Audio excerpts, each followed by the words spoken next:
teman-teman generasi muda, Pancasila bukan hanya lahir pada tahun 1945, tetapi berkembang seiring waktu.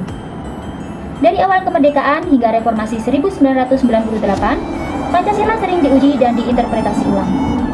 Dalam video kali ini, kita fokus pada perkembangan ini dengan penekanan pada reformasi 1998 sebagai momen penting. Mari kita lihat pelajaran apa yang dapat kita ambil untuk masa depan. Jadi bagaimana perkembangan Pancasila dari masa ke masa? Proklamasi. Di awal kemerdekaan 1945 sampai 1950, Pancasila menjadi dasar negara melalui Sidang BPUPK dan Piagam Jakarta, yang kemudian diadopsi dalam Undang-Undang Dasar 1945. Ini menekankan persatuan dan keberagaman dengan sila 1 sampai 5 sebagai fondasi untuk menghadapi tantangan kolonialisme. Lalu di era Republik Indonesia Serikat tahun 1949 sampai 1950, setelah konferensi meja bundar dengan Belanda, Indonesia menjadi negara federal dengan 16 negara bagian. Pancasila digunakan untuk menyatukan wilayah yang terpecah, tapi menghadapi tantangan integrasi dan pemberontakan daerah yang menguji sila 3 persatuan Indonesia. Di demokrasi terpimpin tahun 1959 sampai 1965, Soekarno mengeluarkan dekret Presiden 1959 untuk kembali ke Undang-Undang Dasar 1945 dan membubarkan DPR. Pancasila dikombinasikan dengan nasionalisme, agama, komunisme atau disebut dengan Nasakom yang bertentangan dengan sila keempat.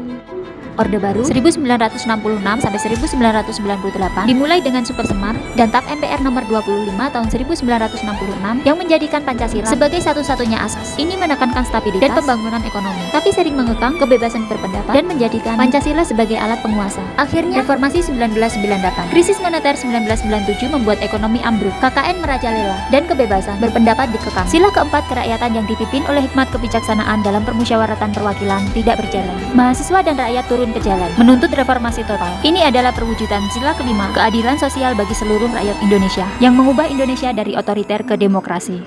Nah, pelajaran dari perkembangan ini, terutama reformasi 1998, menurut saya, ini adalah bukti bahwa Pancasila itu hidup dan dapat dibangunkan oleh rakyat. Ia bukan teks mati, tetapi semangat untuk berani menegur penguasa yang lalim dan menyuarakan keadilan saat ada ketimpangan. Hal ini sangat relevan bagi kita sekarang.